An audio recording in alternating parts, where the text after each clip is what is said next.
Look, guys, I get it. Yesterday's loss to the Georgia Bulldogs, it still stings. It still stings bad. This was me when we were live during that game yesterday. And I woke up this morning, kind of was hoping last night was a bad dream. Unfortunately, it wasn't. But the good news is time still marches on, and you can look back at yesterday's game and more specifically the recruiting visits that Tennessee was able to host and take some great news out of that. Because they were in attendance yesterday, there was a ton of them, and they were absolutely blown away by the environment. Okay, Steve Wiltfong released an article on Rivals on 3, and he talked all about the amount of recruits that were there, gave quotes for all those recruits, and pretty much just summed it up by saying they had a phenomenal day on Rocky Top, and this gives Tennessee a ton of momentum as they round out that 2026 class and focus a little bit more on 2027. There were 5 recruits in that 2026 class in attendance. 4 of them were commits. We'll talk more about the one who hasn't committed yet first up today. And then in 2027, 13 recruits, 2 of those 5 stars, and then even a couple of 2028 recruits as well.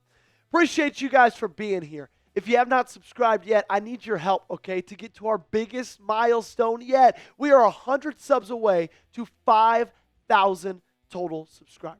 If you love the Tennessee Volunteers, if you love daily coverage, and if you love things that are free, all 3 of those things you got right here at Tennessee Football Talk. All you got to do, hit that subscribe button. Again, help a brother out. We're trying to get to 5,000 subs by the end of today.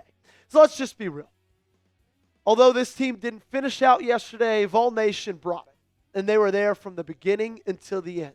Checker Neyland looked unbelievable. You were loud, consistent.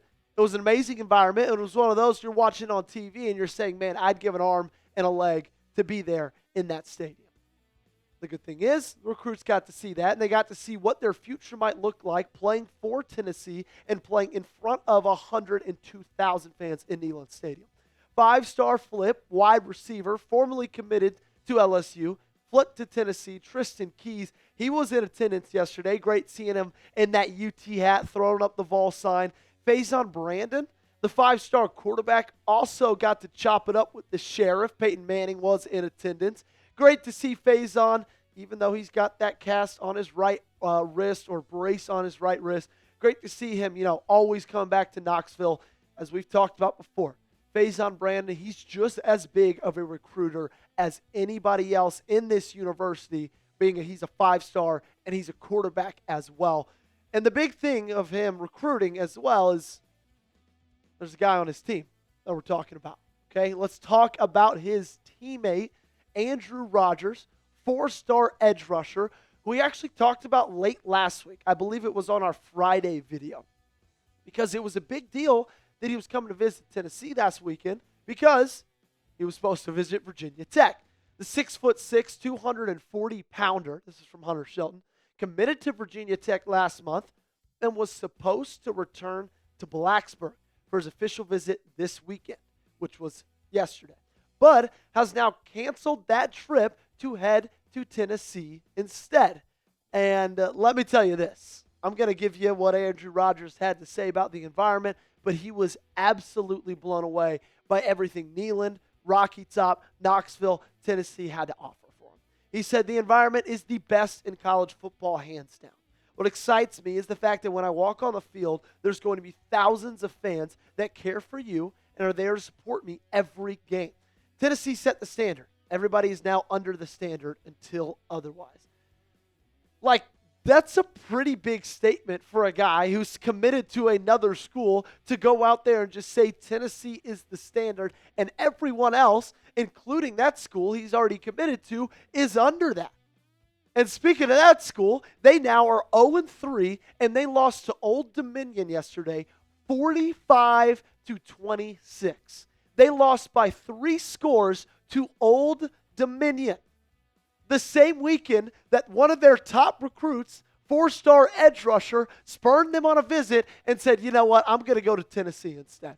And sure, Tennessee ended up losing to Georgia, but they put 41 points on the 6th best team in the country and came within 1 field goal away from winning that game.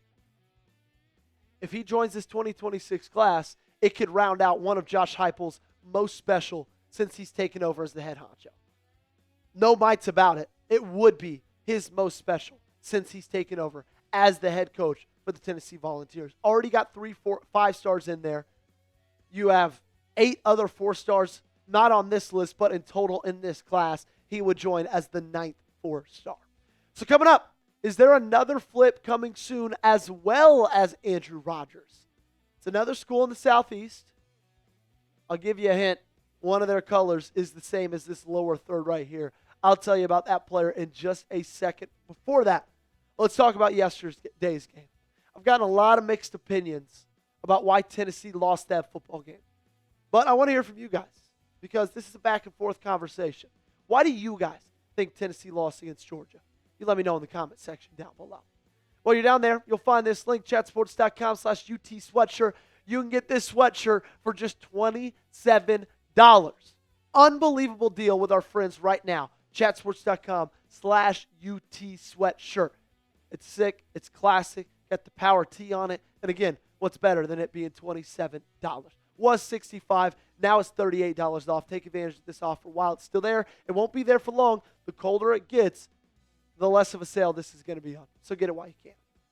So Clemson commit 2026 4-star edge rusher, so another edge rusher, Dre Quinn, was also in attendance for the Tennessee-Georgia game yesterday, and he had himself a wonderful time as well. This is from Steve Wiltfong in that article. Buford, Georgia High rivals industry 4-star edge rusher Dre Quinn, a Clemson commit, was in Knoxville, as VolQuest Austin Price first reported. Clemson has had a very strict non-visit policy during the Dabo Sweeney area, so it'll be interesting to see how Quinn's process plays out moving forward. And then Dre Quinn was asked about his time. He said, "I'm still committed to Clemson, but an opportunity to play in the SEC, that's very, very cool." Which is honestly an interesting thing to say for somebody who's committed to a university that is Clemson. Like, I'm not upset that he said it because he talked about coming to play for an SEC school, but it is interesting nonetheless. It's also interesting when you look at the fact that Dabo Sweeney does have that non-visit strict policy. And it's also interesting to look at the fact that Dabo Sweeney and the Clemson Tigers now fall to 1-2 after losing to Georgia Tech yesterday. So the great thing is, one of the great things, the 2 visits that you had that are 4 stars committed to other schools, both of those team schools that they are committed to lost yesterday, one to Old Dominion, one to Georgia Tech. There were some big names in the 2027 class in attendance. Kennedy Brown, 5-star offensive tackle, the number 1 player in the 2027 class. Best player in the country. He was there. Cooper Witten.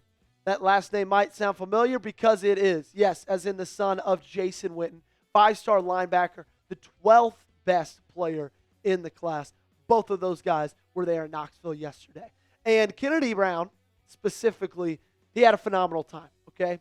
He said a lot of really great things about Tennessee. His mom had a lot of really great things to say about Tennessee, talked about the physicality that they saw this Tennessee offensive line play with. And I'll tell you this, you don't put up 41 points against Georgia if your offensive line doesn't play physical, okay? Were they perfect? No.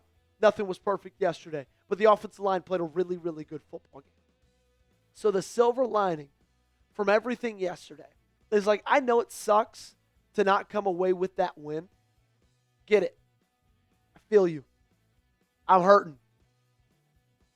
It was a brutal, brutal day. But you showed the recruits a phenomenal environment and a phenomenal game. You showed them that Tennessee is here to compete for the next years to come. And that if they want to be a part of it, they can be those people that get them over that hump of Georgia and get to do it in front of a sold-out crowd every single weekend. We know this. There's nothing more special than Neyland Stadium. There's nothing more special than a Saturday in Knoxville, Tennessee. And it's great that these guys got to see that as well. Let's be positive to round out today's show. Tell me something good about yesterday's loss, okay? I have a couple of things. Number one, Chris Brazzell. Think he might be the best wide receiver in the SEC. Joey Aguilar, he was absolutely phenomenal as well. So those are 2 good things. You give me one in the comment section. That's going to do it for me today. Make sure you got me on social media. You can find me Twitter, Instagram. I also have recently restarted on my TikTok. You can find me at Joey_Vols. Next video, I'll get it up here. But make sure you guys give me a follow there as well. And if you're not subscribed, change that today by hitting that sub button.